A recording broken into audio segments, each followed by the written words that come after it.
Oh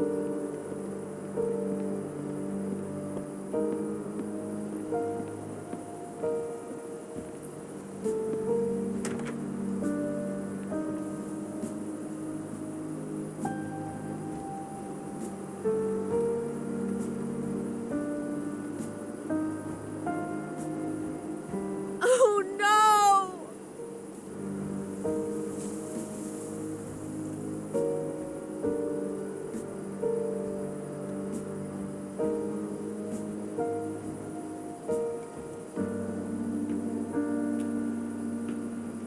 That night, I swore to find the monster who killed that child.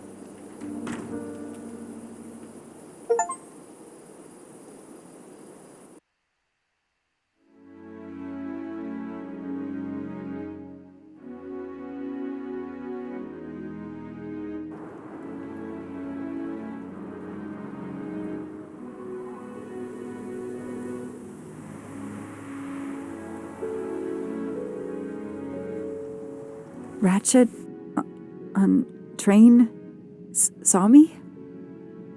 How? Daisy.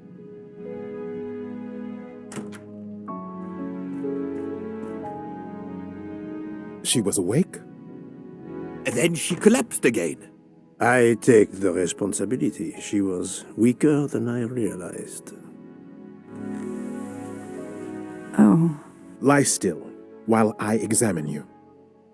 Pupils dilated? I'm all right.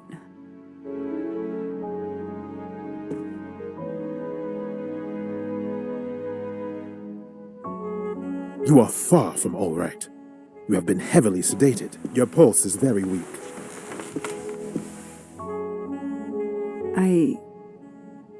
I have to finish my story. Ratchet can't escape again. Can't escape. Have no fear of that, mademoiselle. Ratchet will not escape. We must hear her story. This woman needs rest. I will let you know when she is recovered enough to continue. But I warn you, it will be some time. I understand, Doctor. Thank you. I have completed my preliminary examination of the deceased. I think that it will interest you. Indeed it will. And I have other witnesses to interrogate. You are right. Let's not put this poor woman in danger. There will be plenty of time for her to finish her story when she has recovered. By all means, tell me the results of your examination.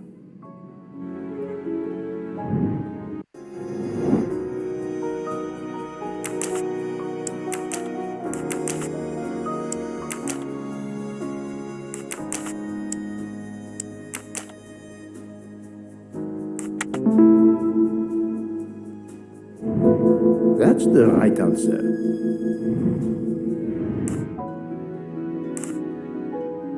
Can you estimate the time of death? Rigor mortis was advanced, but not complete. I estimate the death occurred between midnight and 2 in the morning. That tallies with the witness statements I've collected so far. What is the cause of death? Multiple stab wounds to the upper torso. It's odd there are no signs of a struggle. That might indicate one of the first wounds was enough to kill him. It seems that Monsieur Ratchet had taken sleeping pills during the night. Ah, that would explain the lack of defensive wounds. Mr. McQueen and Mr. Masterman told me that Monsieur Ratchet didn't smoke. Can you confirm this? I can't say without a more extensive post-mortem. What can you tell me about the stab wounds? I counted 12 in all. 1 or 2 are so slight as to be practically scratches. On the other hand, at least 3 would be capable of causing death. The angle of the wounds is instructive. Most appear to have been struck by a right-handed person. But you see, this one, under the right armpit, it's not a deadly blow given the depth, but a right-hander couldn't have done it. It was most certainly struck with the left hand. So, our murderer is left-handed. No, it is more difficult than that, is it not? As you say, Mr. Poirot, some of these other blows are just as obviously right-handed. Do we have a first and second murderer, as the great Shakespeare would put it? The first murderer stabs his victim and exits left, turning off the light. Then a second murderer comes in the dark, does not see his or her work has been done, and stabs a dead body. Magnificent. You think so? I'm glad. It sounds to me a little like nonsense. Thank you, Doctor. Excellent work under difficult circumstances. Please let me know when I may speak again with Mademoiselle Locke. Of course.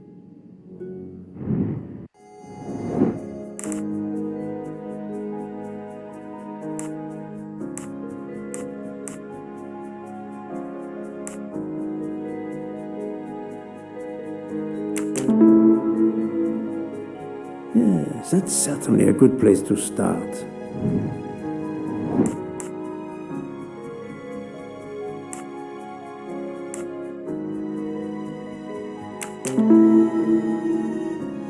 Yes, I have personally seen some passengers smoking. I just have to remember who they were.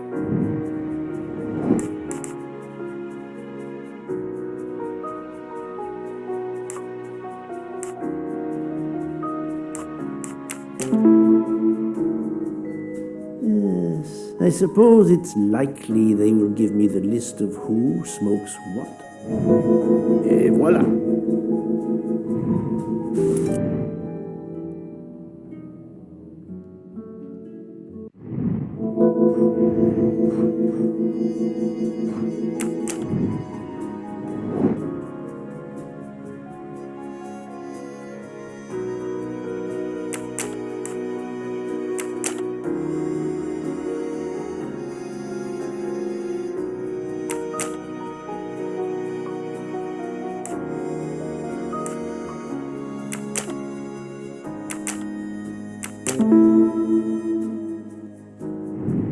My little gray cells did not let me down.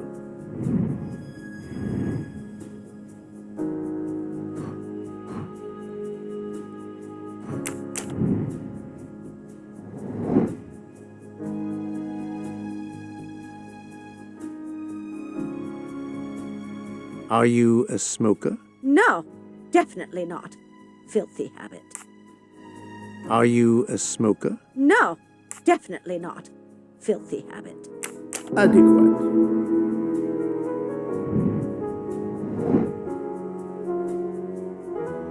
Are you a smoker? Indeed. Do you smoke e-cigarettes? No. Tobacco only. Yes.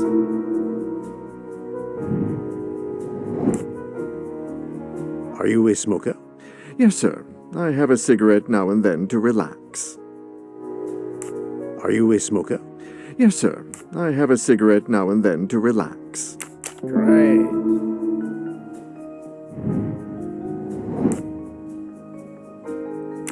Good. That's the right answer.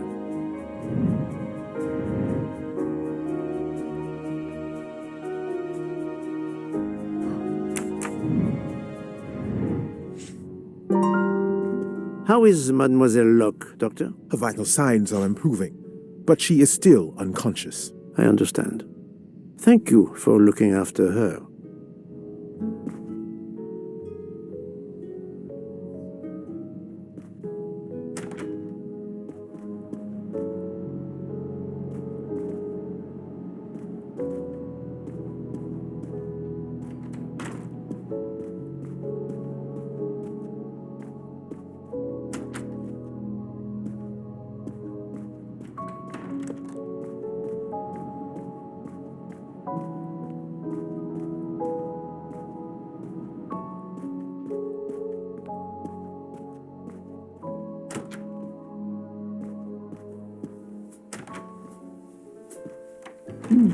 Most of the passengers pass by the bar during the day. They eat, drink, write. Maybe I can use this information for my investigation.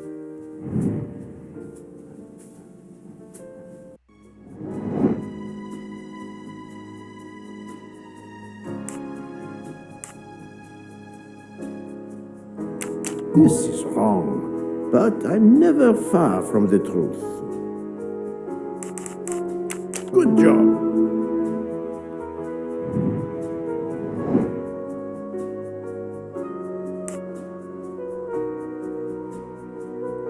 Good.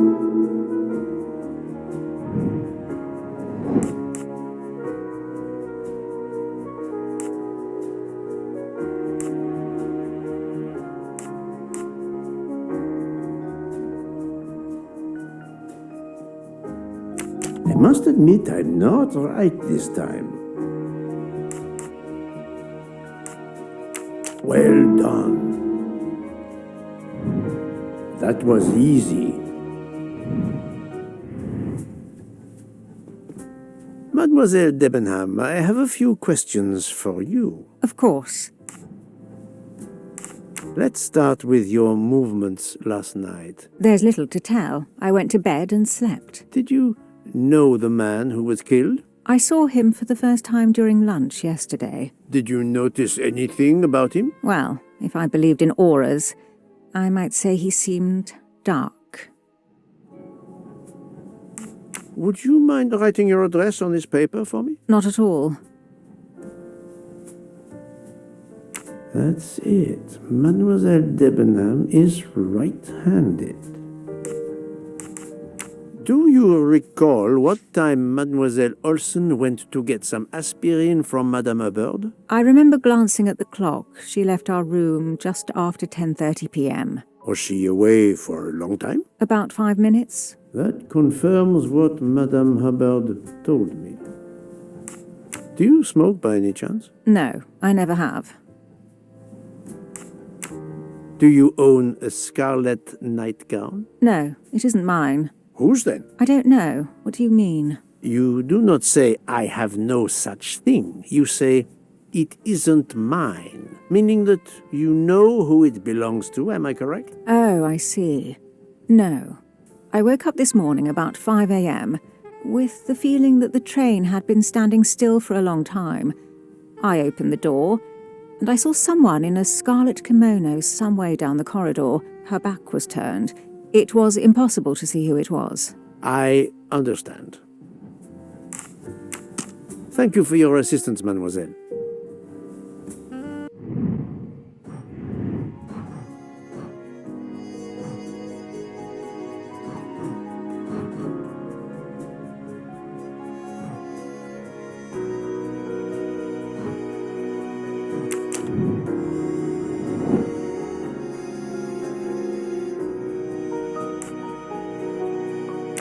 Nice.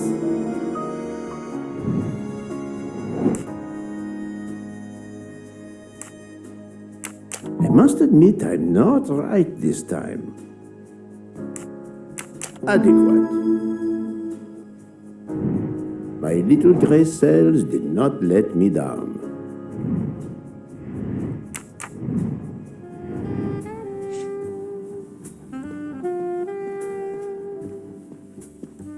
Mademoiselle, I am sorry to disturb you, but I need to ask you a few questions. Are you the investigator? I am. We are lucky you are on the train. What do you want to know? I hear, mademoiselle, that you were the last person to see the murdered man alive. I do not know. It may be so. I opened the door of his compartment by mistake. I was much ashamed. It was a most awkward mistake. You actually saw him? Yeah, he was reading a book. And what did you do after that, mademoiselle? I went into the American lady, Mrs. Hubbard. I asked her for some aspirin, and she gave it to me. I usually carry extra aspirin for the refugees, but I gave mine to a camp in Turkey. They needed it more than me.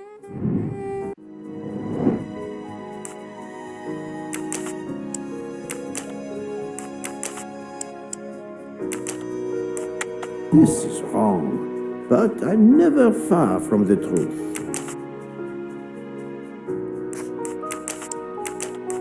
I do not think that's the right answer. No, not good.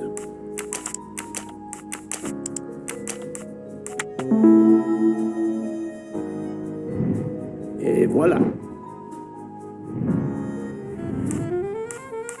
Did Mrs. Hubbard ask you whether the communicating door between her compartment and that of Monsieur Ratchet was bolted? Yes, And was it? yes. And after that, what did you do? After that, I went back to my compartment, took the aspirin, and lay down. That was around 10:50 p.m. Is there anyone else in your compartment? Yeah, a young English lady. Very nice, very amiable. After the train left Vinkovsky, did she leave the compartment? No, I am sure she did not. Why are you so sure, if you were asleep? I sleep very lightly. I am used to waking at a sound. I am sure that if she had come down from the berth above, I should have awakened. Did you yourself leave the compartment after that? Not until this morning. Do you have a scarlet silk kimono, mademoiselle? No, indeed. I have a good, comfortable dressing gown of Jaeger material. Do you smoke, mademoiselle? No, I can't stand the smell of tobacco. Perhaps you will be so amiable as to write me down your address. With pleasure. She did not use her left hand.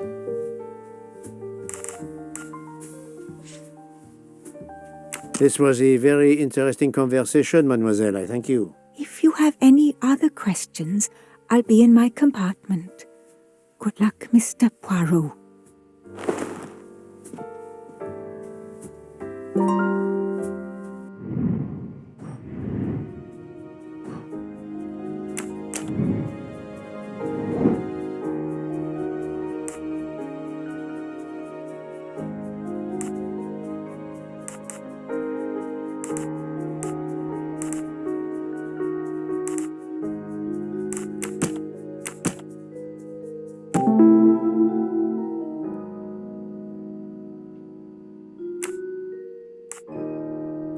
Strange, this story. If Mademoiselle Olsen is such a light sleeper, why didn't she tell me about Mademoiselle Debenham getting out of bed? She even made a point to tell me the opposite. I'm right again. That happens to me a lot.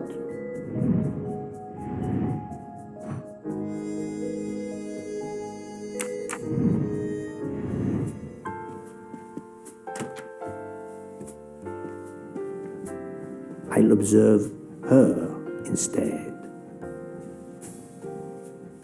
I'll observe her instead. I'll keep an eye on them instead.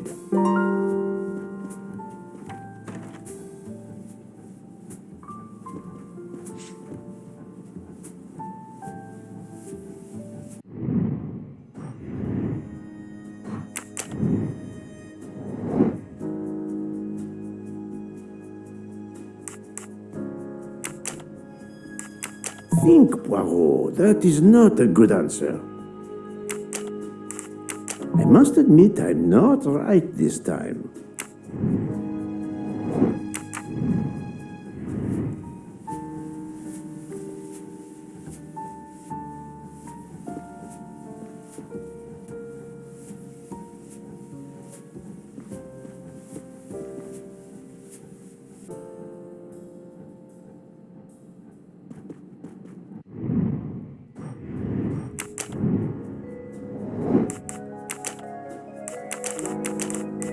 No, not good.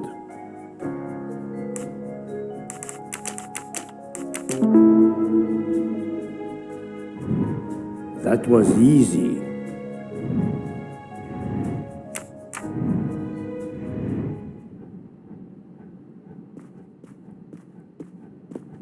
Monsieur Fauchet, may I disturb you for a moment? Of course. How can I help?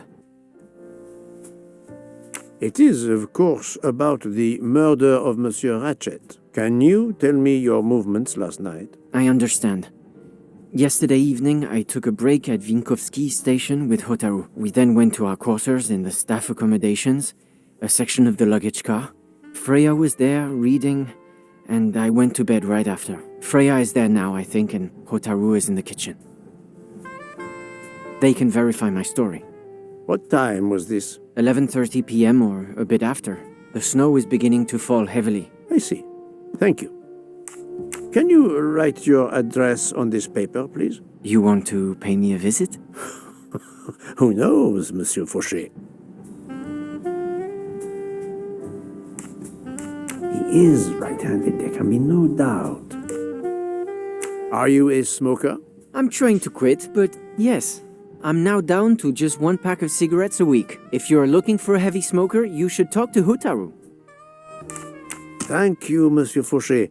I'll come back to you if I have more questions.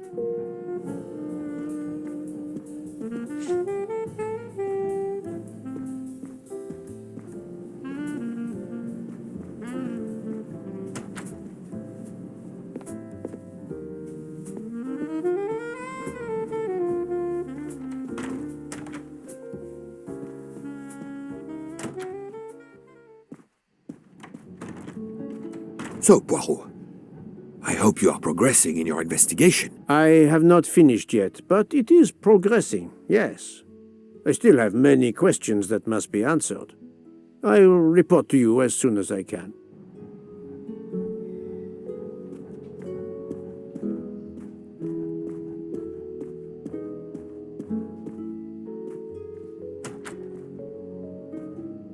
Ah, Monsieur Maury. Would you have a few minutes to give me? I have some questions to ask you. Do I look like I can answer questions? The room is spinning. My head is about to explode. You were celebrating last night? Celebrating? When Freya always wins. What am I saying? If you want my answers to your questions to make sense, help me recover. You see there, the magnet on the fridge. That is my special recipe. I call it my day after survival tonic. If you could make me my special tonic, I might survive long enough to answer your questions. Jean knows the recipe very well. He can help you with the preparation. Very well, Monsieur Maury. If I must, I must. I will make you your day after survival tonic.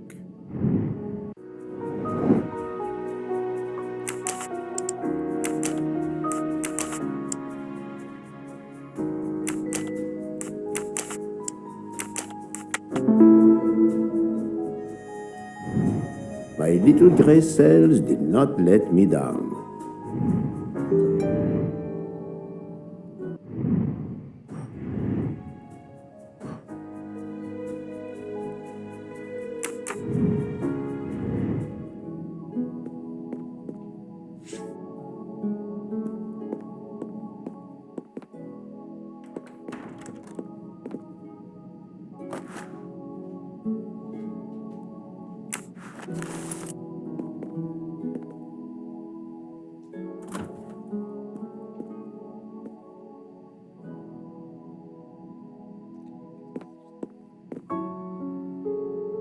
I can use this lemon squeezer to get juice if I find fruit.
Monsieur Fauché, may I disturb you for a moment? Of course. How can I help? Monsieur Fauché, I need your help to prepare a cocktail. What is this phrase? This is music to my ears. What can I fix for you? A mojito? A gin and tonic? Or perhaps a martini? Shaken, not stirred? It's not for me, but for Monsieur Maury. Ah, his day after survival tonic. Unfortunately, I know it well. Bring me the ingredients and I'll prepare it for you right away.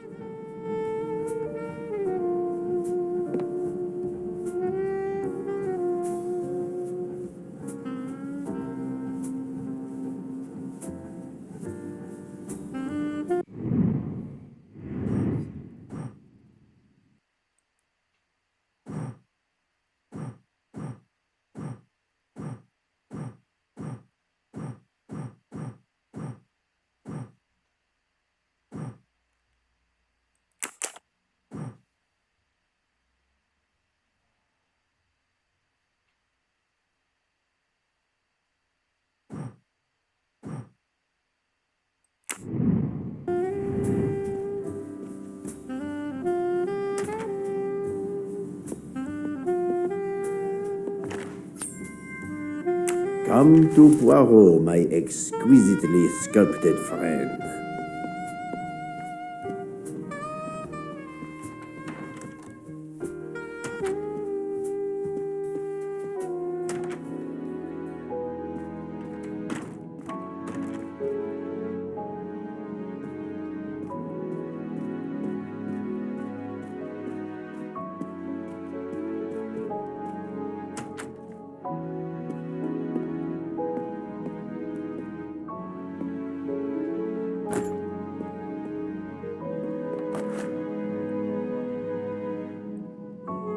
I'm missing half of the tonic ingredients.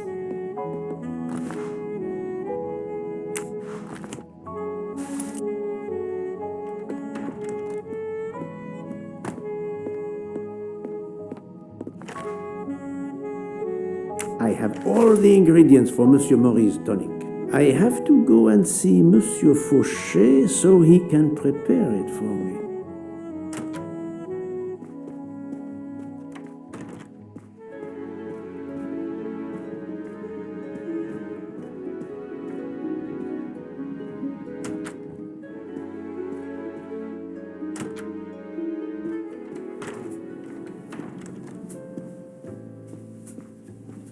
Monsieur Fauché, may I disturb you for a moment? Of course. How can I help? Here is everything that was listed on the magnet. Excellent. I can take it from here. Mr. Poirot, I'm uncertain about the lemon juice. Is it half a lemon or a full lemon for the recipe? Half a lemon. I can't remember if Hotaru prefers it with ginger or without. Do you remember?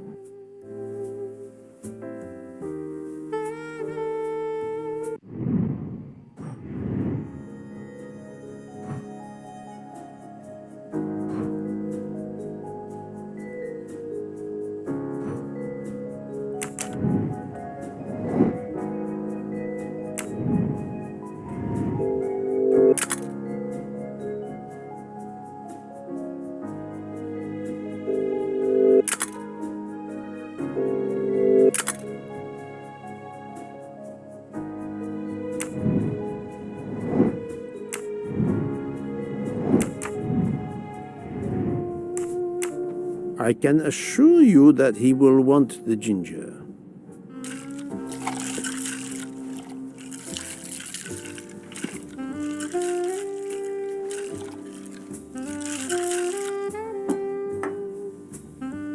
There you are, sir.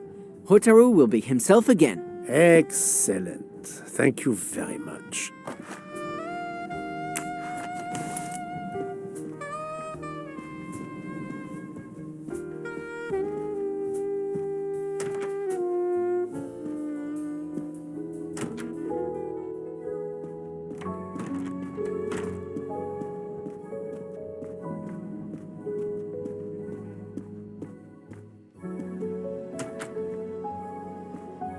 Here you go, Mr. Maury.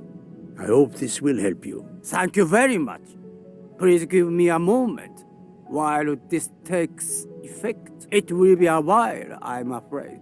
But I will not move from the kitchen. Since I have to wait, do you know where I can find Mademoiselle Nielsen? She is in the staff quarters in the luggage car. If the door is locked, John will have the key. Thank you. I will return. I hope you have a speedy recovery.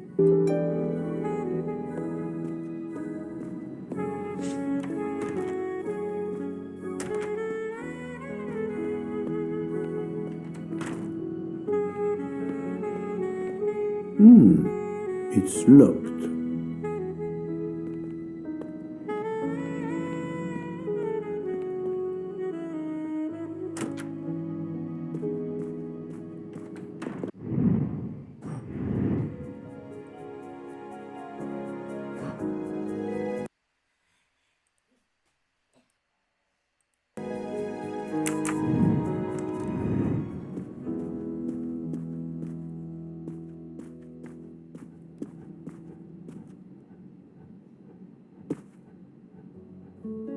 Monsieur Maury told me that you are the one who has the key to open the luggage car door. I will need it. Yes, that's right. Here it is. Please don't forget to give it back to me. I will not forget, Monsieur Fauché. I have a favor to ask. Could you visit the passengers who are in their rooms and explain there has been an error with their allergy and diet form? But, Monsieur Poirot, I made no errors. Of course not. Call it a computer error. Yes, it is possible, but even if I can see this is part of your investigation, I do not understand it. I would ask that you observe which hand each passenger uses. Ah, you wish to know if they use the right or left hand when they write? That is my intention. I will take on this mission for you. Excellent.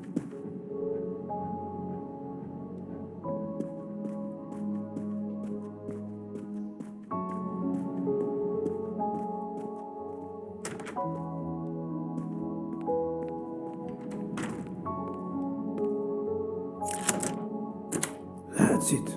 It's open now.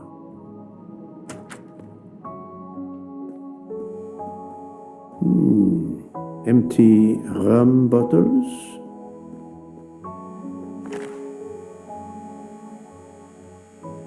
A deck of cards. I suspect they were reading diamonds and spades instead of books.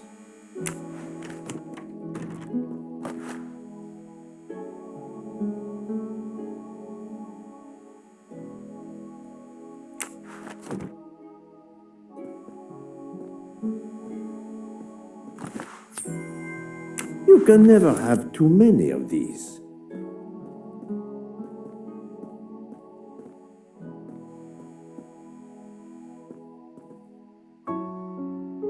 Hello, Mademoiselle Nielsen. May I ask you a few questions? I don't have a minute. My career is ruined, and it's not my fault. But how did this terrible thing come to pass? My supplies, passenger luggage, our living space. There is so little room. I gave the cargo handlers in Istanbul strict instructions how to stack my crates containing the ingredients I need for my desserts, so as one box is used up, it can be discarded. And these fools of cargo handlers did not follow your instructions? Ignored completely. I have 4 crates that must be moved from there to here to correct the order they are stacked. But placing the wrong crate on top of a smaller crate will crush it, its contents, and my career. Calm yourself, mademoiselle. I understand. So, the problem is these 4 crates must be moved there, but carefully. Yes. I have to move these 4 boxes from this location to here.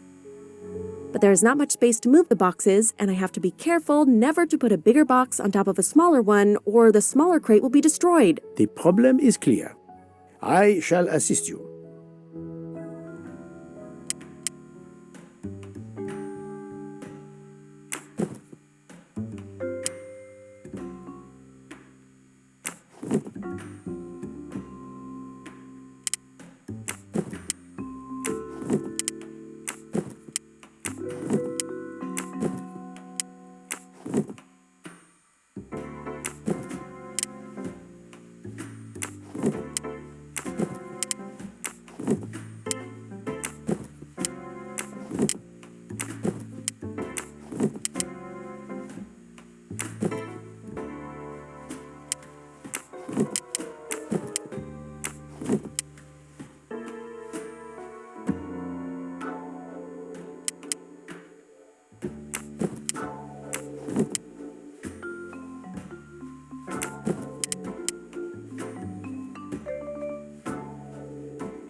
Et voilà! You are a lifesaver. Or at least, a dessert saver. Thank you, thank you.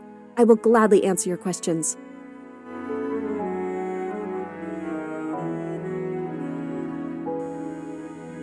Can you tell me your movements of last night? Last night after dinner, I stayed in the kitchen until 12:15 a.m. Then I joined Jean and Hotaru in our quarters. Then all of us read quietly in our beds until we fell asleep. A very studious staff. However, Monsieur Mori doesn't seem to have followed the same literary pursuit as the others. And these rum bottles, do they have something to do with his hangover?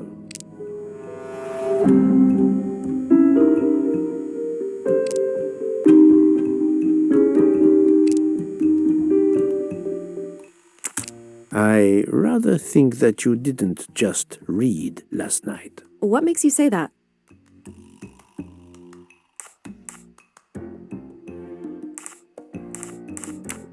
That deck of cards. I imagine that you didn't spend all evening reading. Yes, you're right. We played a little last night, but it wasn't long. Nobody really wanted to. Knowing about the card game does not seem to further my investigation. The empty rum bottles. Were their labels part of your reading last night? My fault. I must have left them there before I put them in the bin. And these are straight from the bar. Our passengers must have drunk them. I have my doubts. But why would she feel the need to lie? I spoke to Monsieur Mori. He seemed to be quite hungover. He even asked me to make him his day after tonic. He blurted out, "Freya always wins." Wins what? Looking around, it is clear you were gambling and drinking most of the night. You don't understand. It's late when we're off duty, but we need to unwind. And now there's been a murder? Yes, I admit it. We went overboard last night. But please don't tell Mr. Book. It's against regulations. We could all be fired. Mademoiselle, I realize your difficult jobs have been made more difficult. But as you say, there has been a murder. I must have the truth. Of course. I'm so sorry. It's not such a crime. I'll leave it there and check in with Monsieur Fauché. Would you mind writing your address on this paper? I'm asking everyone on the train for addresses, in case I need to contact them once they leave the train in Paris. I understand.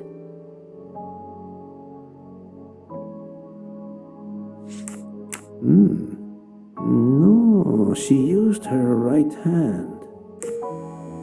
Do you smoke? No, I never have. Thank you. Thank you for your answers, Miss Nielsen. You're welcome.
How are you?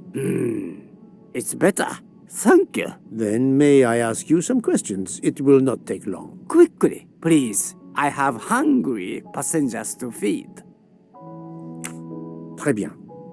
Can you tell me your movements last night? Oh, nothing special. When I went off duty, I joined John and Freya in a compartment. I read for a short while, then went to bed early. Reading? I'm not sure you have recovered enough to tell me the truth. Don't waste what little energy you have recovered to lie, Monsieur Maury. Yes, sorry, Mr. Poirot. You're right. It obviously wasn't reading that made my head hurt like that. But if you told Monsieur Book, it could mean my job. I will keep your secret, but I am investigating a murder. You must tell me the truth. Thank you. Please write your address on this paper. My address? I don't see why. I think I hear Monsieur Book approaching. My address? Yes, of course. Another right-handed person. Not surprising, most people are. You are a heavy smoker. My job. It is very stressful. Would you happen to know who vapes on the train? A banana flavor? Oh, yes. The smell disgusts me. What is wrong with the good tobacco? I do not have time to answer that. Who is it? I've only seen one person who vapes. It's Captain Arbuthnot. Captain Arbuthnot, I see. Your testimony was invaluable to me, thank you. Take care, Monsieur Maury. My palate depends on your good health.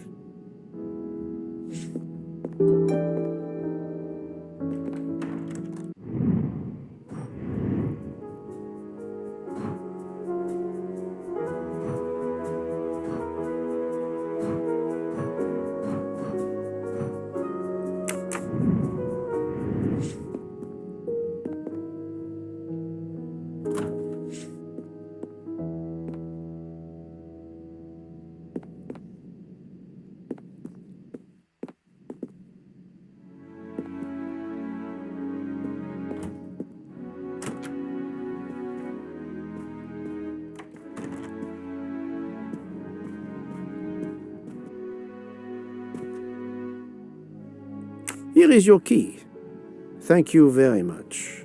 My pleasure. About the little favor I asked of you. Aha, but of course. I was able to get new allergy forms from guests who were in their compartments.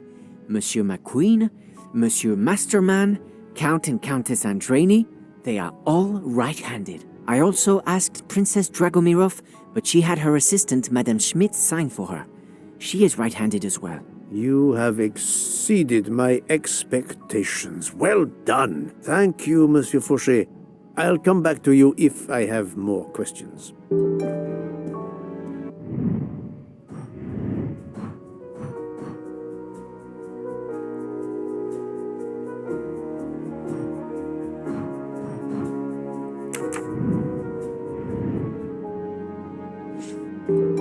So, Poirot, I hope you are progressing in your investigation. I have not finished yet, but it is progressing, yes.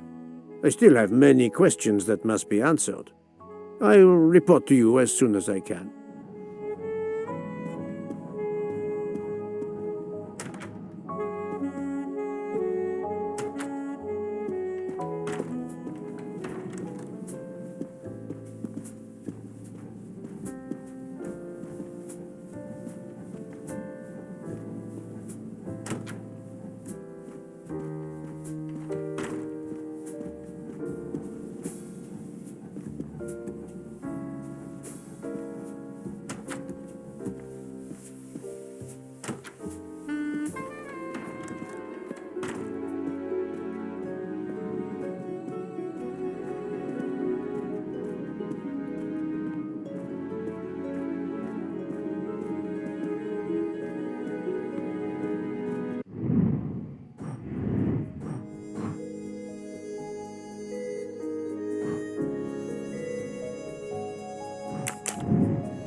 Captain Arbuthnot, I know that you are the only person on this train to smoke e-cigarettes. We found a vial of e-liquid at the crime scene. Will you talk to me about this, or should I pass on what I've learned to the police? All right. Come in if you must.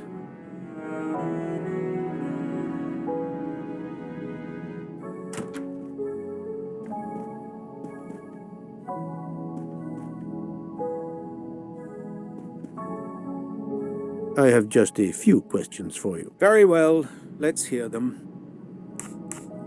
The young English lady, Mademoiselle Debenham, was at the Tocatlian Hotel. Perhaps you met her there? We exchanged a few words. Fellow Brits abroad, that sort of thing.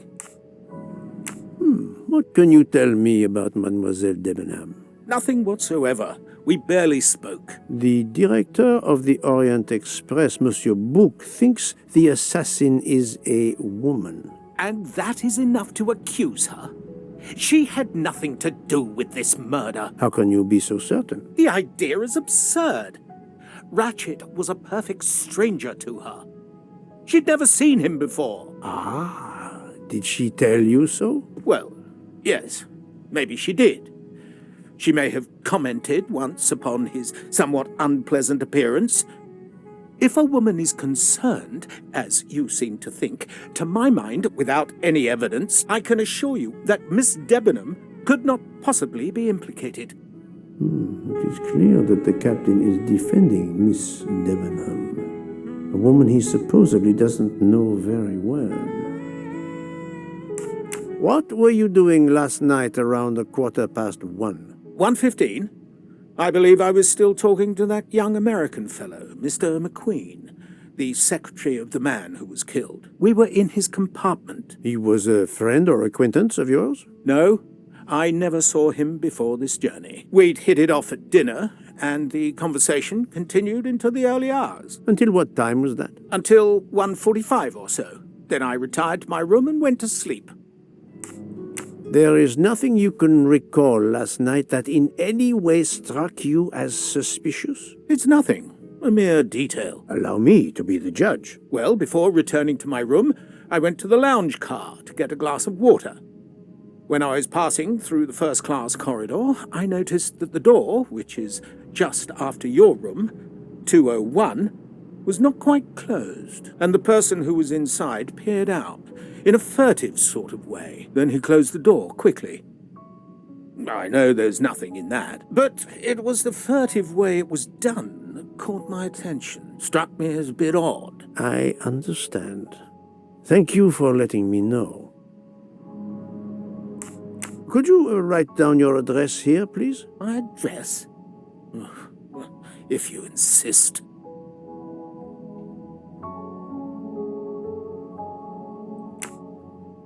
This man is right-handed.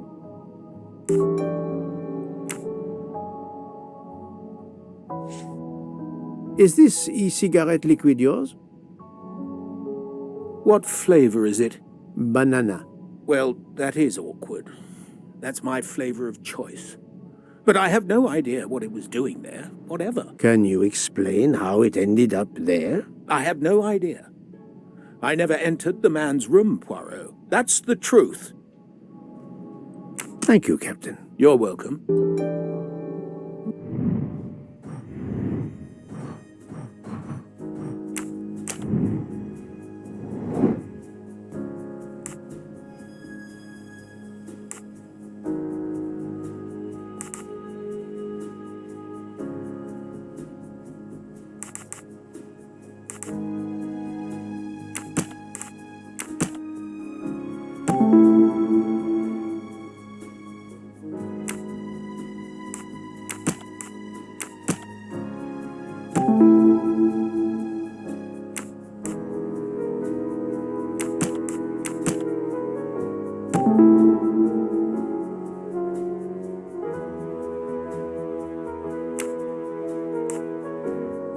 Captain Arbuthnot is the only passenger to smoke an e-cigarette.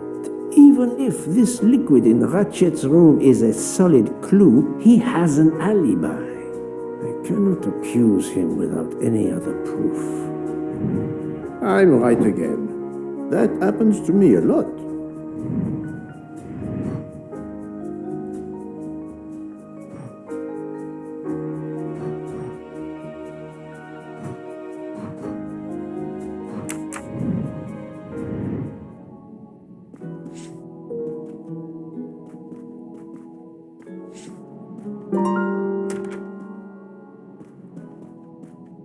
How is Mademoiselle Locke, Doctor? Her vital signs are improving, but she is still unconscious. I understand.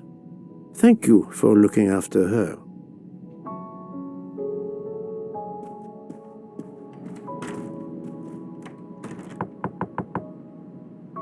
Pardon this intrusion, Mademoiselle Olsen, but something you told me earlier confuses me. Oh, please, come in.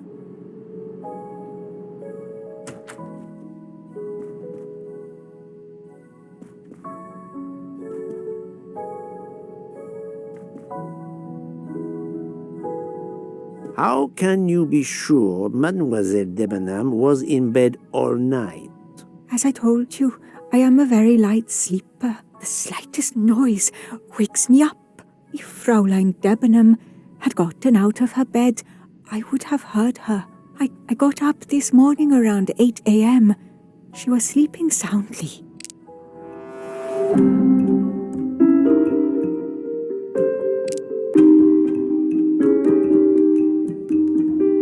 I know there is a clue somewhere to prove she's lying.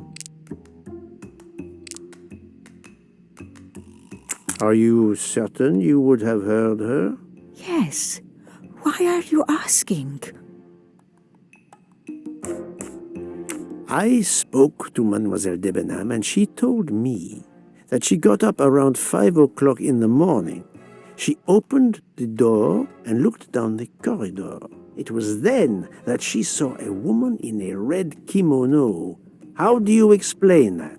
I think I must have been sleeping very soundly not to have heard it. Oh, but does that make me a suspect? I am not accusing anyone, mademoiselle. Do not worry. I am just trying to determine what happened last night. Thank you for your testimony.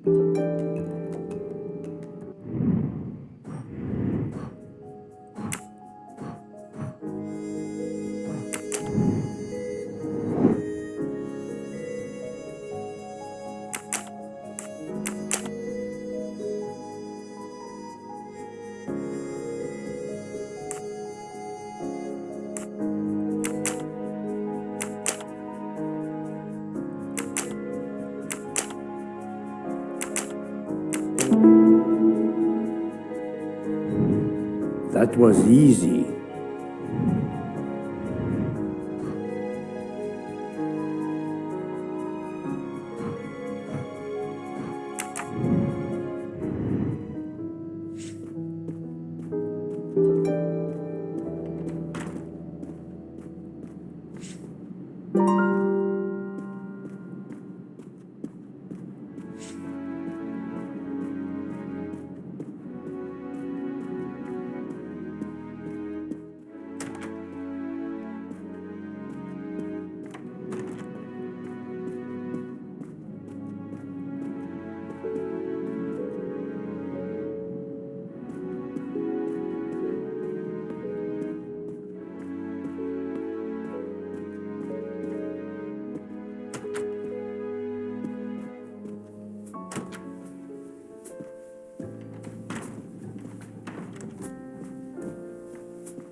Monsieur Fauché, may I disturb you for a moment? Of course. How can I help?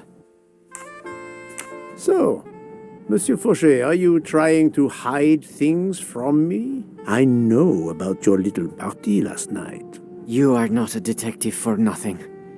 I'm sorry, Monsieur Poirot. Thank you, Monsieur Fauché. I'll come back to you if I have more questions.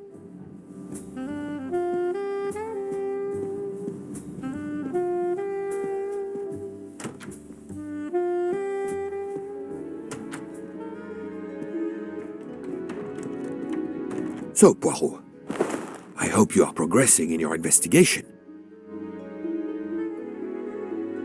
There is no trace of the murder weapon on the train, as yet. The killer could have hidden it anywhere. It must be somewhere. Indeed, as you say, it must be somewhere.